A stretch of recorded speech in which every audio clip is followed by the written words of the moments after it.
冒险王是一部由李连杰主演的动作电影。李连杰在片中饰演的角色是一名武术高手，使用九节鞭和其他武器进行战斗。影片的动作场面十分精彩，并被广泛认为是香港动作片史上的经典之作。电影一经播出，燃起了许多人心中的武侠梦。一条上下翻飞的九节鞭，成了许多人心目中的神兵利器。那么，你知道九节鞭其实最初并不是用在搏斗上的吗？九节鞭的来历，九节鞭是一种传统的中国兵器，通常由9个节构成，每个节之间有几个圆环相连。据说九节鞭起源于汉朝，公元前206年至公元220年的军事用品，最初是行走江湖的人藏在身上的奇门兵器。在历朝历代，兵器都是被严格管控的，并不会像影视作品中一样，满大街都是手持刀剑的侠客，所以九节鞭多作为暗器被藏在身上，并在中国文化中扮演着重要的角色。在中国传统武术中，九节鞭是一种技术高超、腾挪灵活、使用方便的武器，常常被用来表演花式鞭法。九节鞭的每一节都是可以自由转动的，能够快速改变方向，使用者可以通过腾挪、旋转和挥舞等动作来攻击对手，也可以用来防御敌人的攻击。九节鞭是一种富有表现力的武器，能够带来动感十足的演出效果。九节鞭在中国文化中扮演着重要的角色，常常被用来表演传统的武术表演、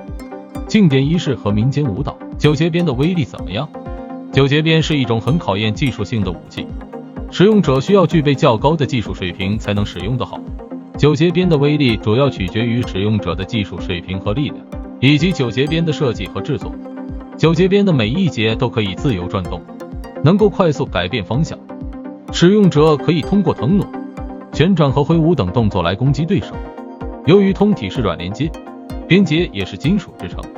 所以挥舞起来杀伤力极大。九节鞭的威力主要体现在其灵活性和变化多端上，使用者可以根据对手的动向和身体状态，快速调整攻击方向和强度。但是九节鞭并不是一种特别强大的武器，它的杀伤力并不如刀、剑等其他武器。九节鞭的主要优势在于其轻便和灵活性，能够快速调整方向和强度，使用者可以根据对手的动向和身体状态来调整攻击方式，劣势强于优势。九节鞭轻便、灵活、隐蔽性好，变化多端，变现力强，非常适合过去人们行走江湖，把它藏在身上，遇到危险时打对方一个出其不意。但同时它的劣势似乎表现得更明显，所以逐渐被历史所淘汰。杀伤力较弱，九节鞭只有鞭头处有尖有刃，可以靠打暗器的劲力做出穿刺的招式，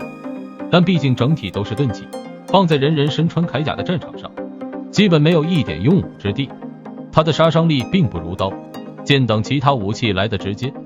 使用者需要较高的技术水平。九节鞭是一种技术性很强的武器，使用者需要具备较高的技术水平才能使用得好，否则很容易为伤敌先伤己。另外，它的可控性也不强，挥舞出去一旦打到物体，很难像刀剑一样立刻调整好方向重新攻击，结构不够紧固。九节鞭的每一节都可以自由转动，在战场上可能很容易被敌人抓住或损坏。古代的铁艺焊接也并不会像现在这样发达，所以局限性很大。虽然九节鞭在战场上局限性很大，用途也比不上刀枪矛，但独特的设计和隐蔽的特性还是让很多武林人士爱不释手。冷兵器时代过去了，现在它依然出现在适合它的舞台上，武术演出、传统武术训练、中国传统文化展示、应对突发情况防身等都离不开它的身影。很多影视作品也都展示出了它不一样的武术魅力。